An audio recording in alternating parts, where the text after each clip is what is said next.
Yeah, we do provide health insurance for particularly for injuries that occur while they're a student athlete. Dr. Brian Johnston on our staff kind of manages that whole area in regard to health care for our student athletes. And I can tell you one thing, that the ETSU student athletes get tremendous health care. I think our trainers do a wonderful job, and then we have numerous physicians in the Johnson City area that really help and are very aware. So it's really a great benefit to our student athletes, the kind of health care that they get here. If you haven't been down to the Buck Sports area that we have in the Dome, it's pretty impressive to see all the equipment and all the machines that they have that are rehab type of equipment. But I think, I'm really pleased with that. And then, we're somewhat controlled by the NCAA as to what we can provide. We really can't do much for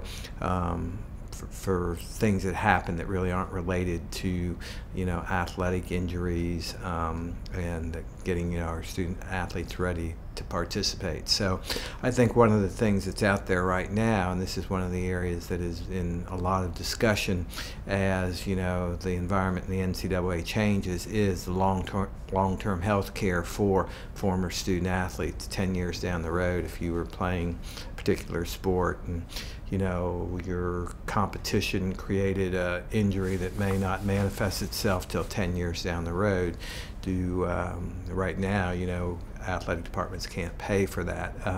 In the future, I think there will be a movement that pretty much will allow athletic departments to provide lifelong health care for their former student athletes.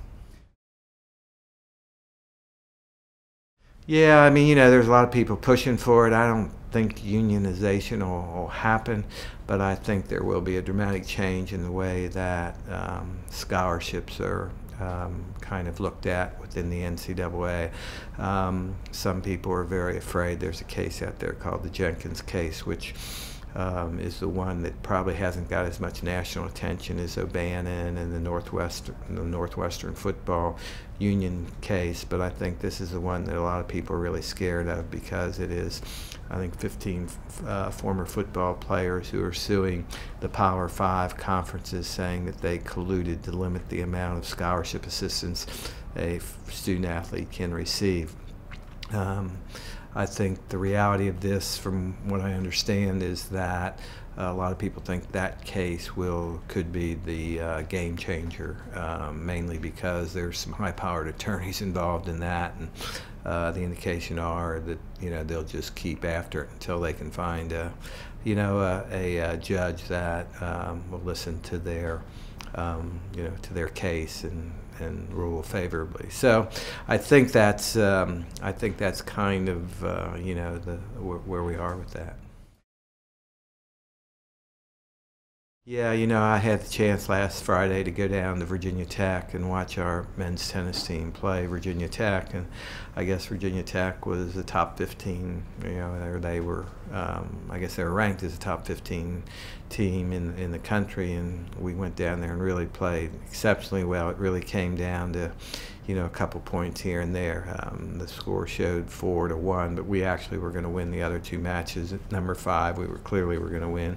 We were in the third set. And their guy was cramping, so he could barely move. So we were pretty sure we were going to win at 5. And at 6, we were pretty much won the first set. We're in a tiebreaker, ahead in the tiebreaker in the second set. So we were going to win that match too. So we wound up losing the deciding match at 4, but I think it was a great, it was really a great performance by our guys. They won a lot of respect from the Virginia Tech fans that were there, and it's Virginia Tech has great support, and their fans were very enthusiastic, and it was a tough environment to play in, but our guys really fought hard and showed a lot of character and never gave in, and I think they won a lot of fans down there in Blacksburg. So it was a good experience, and the exciting thing is Coach Zattini has everybody back from this year's squad next year.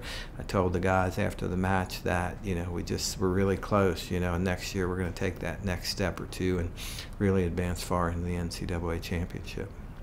And then, of course, golf starts Thursday out in San Diego, and this is a team that really has a lot of potential to really do something out there. I think we're seeded. I think there's 14 teams in this regional, and I think we're seeded 7th out of the 14. But I think we've had a few injuries. We've had a couple guys who didn't play in some tournaments, and still, the other guy stepped up. But I think he's got his top 5 players playing in this tournament. So if the guys can play up to their potential and what they've shown, if they can all go out there and play to their capability, I think this team can really advance. I think 5 teams advance to the national championship round, so I think we have an excellent chance to advance and really, make a name for ourselves. And of course, Coach Warren over the years has had some great teams. I actually just saw where Reese Davies won a tournament on the on the European tour. So I think he's got a lot of guys who have played at a lot of high levels. So I don't think the pressure will get to them because they've played. Our team has played in some pretty major events, and so hopefully we'll go out there and play to our capability, and we're going to be just fine. Yeah, well, I think next week we're going to kind of really announce a neat event that we're bringing to Johnson City. We're going to bring in some high-profile folks to kind of talk a little bit about leadership, and hopefully I think it'll be an opportunity for people to really kind of develop their own leadership skills and hear from some folks who have done some really great things in the world of sport and in the world of business. So we're kind of going to announce it next week. We've got a great corporate partner who has helped us put this together, and it's going to be an exciting event. So just kind of be on the lookout for this. We'll probably make that announcement next Monday or Tuesday.